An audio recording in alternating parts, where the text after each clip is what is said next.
One versus Ledger, which is the better hardware wallet? These two wallets I have right here are made for completely different kinds of users, and after using both, I think the clear choice between them depends entirely on what you actually value in a hardware wallet. So in this video I'll talk about the differences, I'll tell you who each wallet is better for, and when I refer to Ledger wallets in this video it will be about the three newer touchscreen models, which means the Nano Gen 5 here, the Flex and the Stax, since they all pretty much are the same device with the same features. And before we get started, I need to mention that I have bought the Ryder One and all Ledger devices in this video myself. However, this video topic is sponsored by Ryder. They are paying me to do this specific comparison. But I'm not paid to say anything specific or to give a positive opinion or anything, so I just want to be transparent and clear about that. So I'm sharing my honest thoughts here, as you will see. So after you watch this video, let me know if you think I was fair to Ryder or Ledger in this comparison in the comments.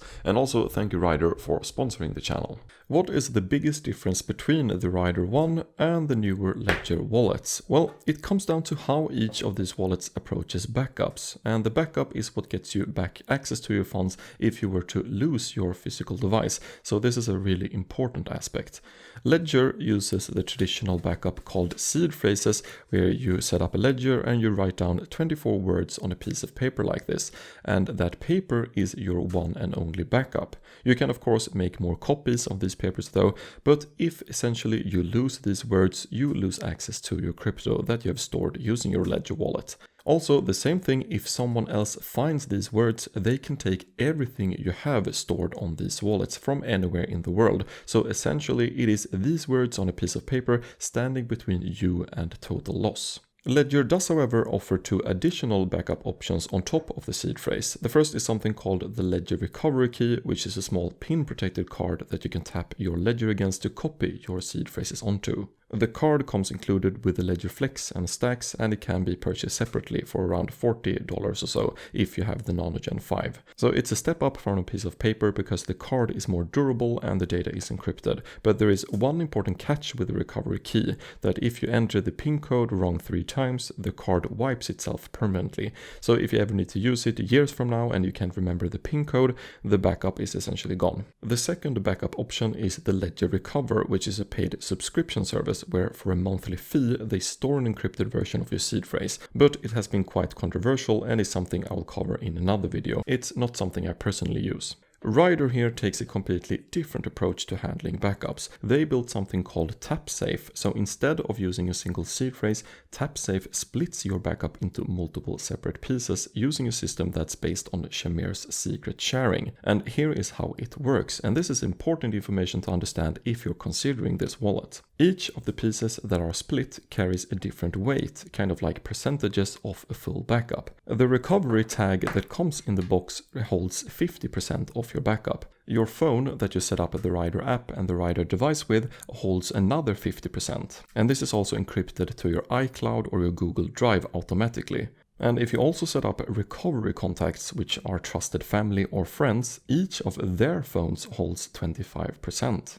To recover your wallet, you need pieces that add up to 100%. So the default package that comes with the Ryder One and the One tag here is 50% and 50%, and together you can recover your backup. You can also use two of these recovery tags together, 50% and 50%, to recover your funds. And you can also use a recovery tag plus 2 contacts, so it becomes 50% plus 25 and plus 25, so it becomes 100% and so on. But the basic package only comes with one of these tags, so then you just have 2 shares. Your tag and your phone, each one being 50%, and you need both of them in order to recover your wallet. So if you lose either one, you are locked out of your funds. That means the default setup has the same kind of 1-point failure as the seed phrases.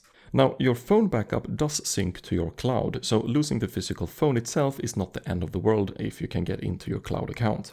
But losing the recovery tag without no additional backups will still lock you out of your funds. So to be safer than a traditional seed phrase against total loss, you need to add more pieces, and there are 2 ways to do this with Ryder. The first and my preferred way is to buy the additional 2 package of recovery tags, which cost about $29. So combine that with the phone and everything, you have 4 pieces in total, 3 tags plus 1 phone.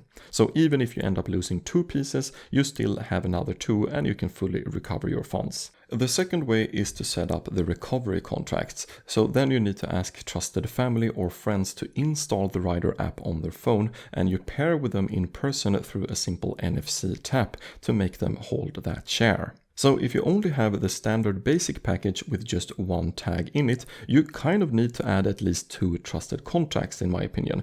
Each contact then holds 25%. That way, if you lose your single tag, you can then meet with your 2 friends plus your phone and you can get back access. But here's the cool thing with Ryder, there is no limit to how many of these trusted contacts you can have. So in theory, you can set 4 trusted contacts and you would then essentially just need those 4 friends together to be able to get back access, even without your phone or any tag. So there are many different variations to form a secure backup using Ryder, which gives it a lot of flexibility that can suit many people's different scenarios however they like. And on top of that flexibility, where TapSafe does win over seed phrases even at the default setup, is on the theft side. So if someone breaks into your home and just finds your recovery seed phrase, they can take it, they can drain you from anywhere in the world. But if they just find your recovery tag, they cannot actually do anything on its own. The tag alone is only 50% of the backup. So they would also need your phone or access to your cloud backup to be able to get into the wallet. With Ryder, you can also use the regular seed phrase if you want that approach as well. Ryder is also gradually open sourcing the TapSafe code and the rest of their software throughout 2026, which is something I personally value. How long does it take to set up a Ledger wallet and the Ryder One, and what is the daily use actually like using these wallets? A Ledger wallet takes around 15 to 20 minutes to fully set up. You install the Ledger wallet app on your computer or phone, it needs some additional firmware updates, you write down your seed phrase, and you need to install all the blockchain apps for the different coins or tokens you want to store. The Ryder One I managed to set up in about 6 minutes total, with the majority of that was for the firmware update, so it's significantly faster. And the reason for that is that the Ryder setup is essentially just a few NFC taps with your phone, and we don't need to install any app for each blockchain. There is also a big connectivity difference between these 2 wallets. Ledger connects through USB-C cable to a computer or Bluetooth to your phone, so you can manage your wallet either way.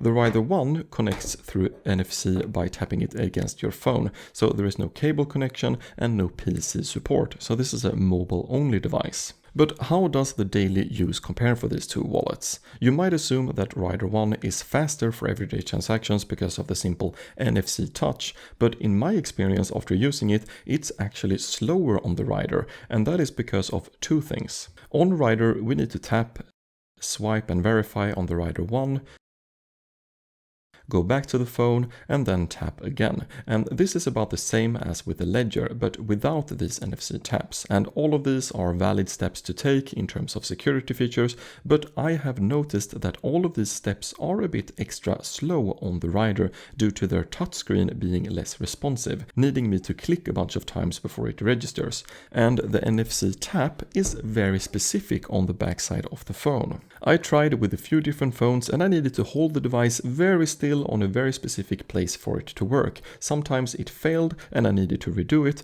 so it ultimately took me much longer to do actions on the Ryder One compared with Ledger's touchscreen models, where the touchscreen registers touches more reliably. However, I did notice over time that I learned the specific spot I needed to do these touches with the Ryder One, and I got better and better at it over time, so maybe I just needed some practice. So Ryder wins on setup speed and getting started, but Ledger wins on the day-to-day transaction speed and ease of use. Is the Ryder One or the Ledger wallets more durable?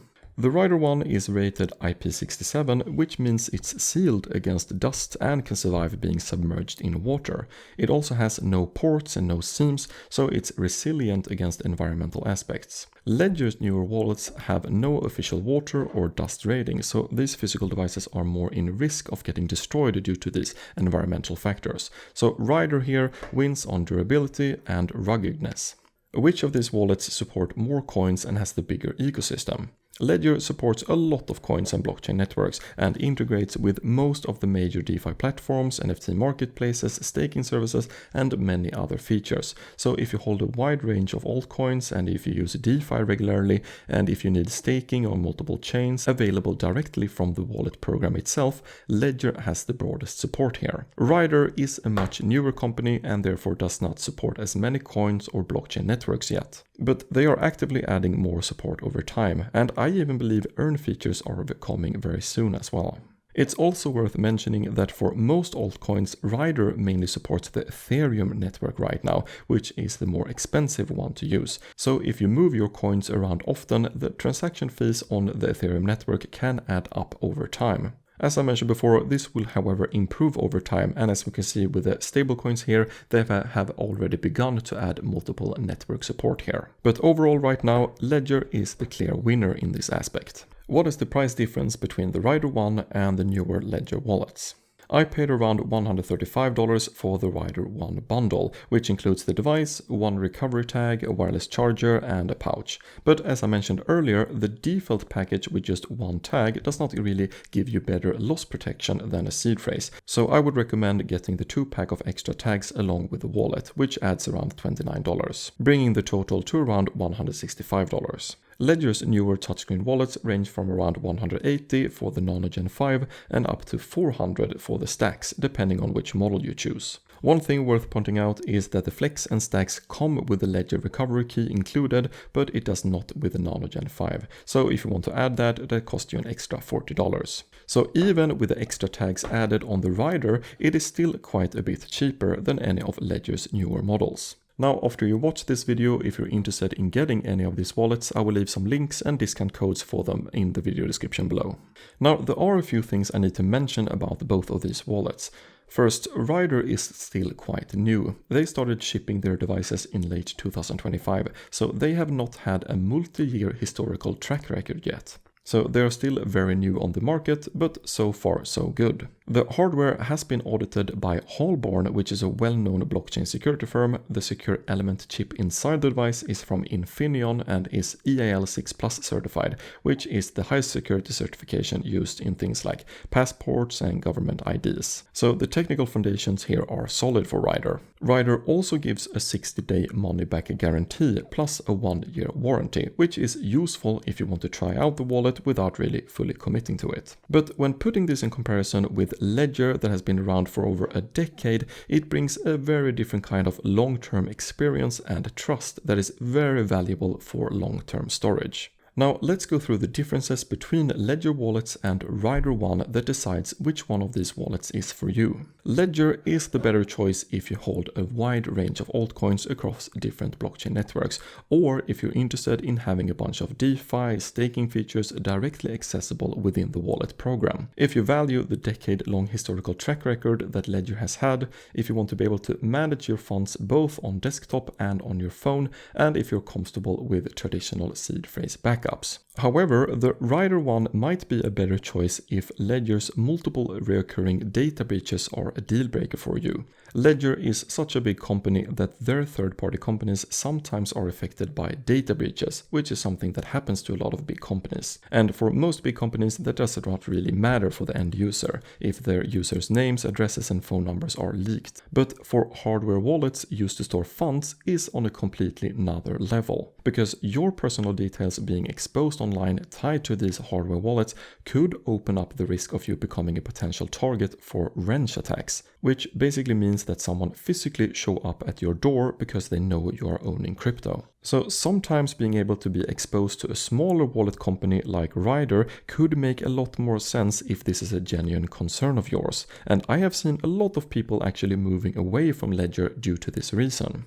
Ryder One is also the better choice if you want a seedless option to avoid having seed phrases laying around. It is also a more modern setup that has a lot better durability and a lot more flexible flexibility when it comes to how you want to handle your backup. There are many places around in the world where they have different living situations where having a seed phrase paper lying around does not really make sense at all. So being able to have a seedless approach to be able to customize your backup so it suits you is a real upgrade for the world of crypto users. I can't even count how many times people with a single seed phrase paper have loose access to all of their funds, and in this case, if they just had a Ryder with a much more flexible backup setup, it would not have happened to them at all. I really do hope Ryder is able to improve their touchscreen for their next or updated model in the future, and I know they will add more coin and network support over time. So it will be very interesting to see how these two wallets will compare in, let's say, 2 years from now.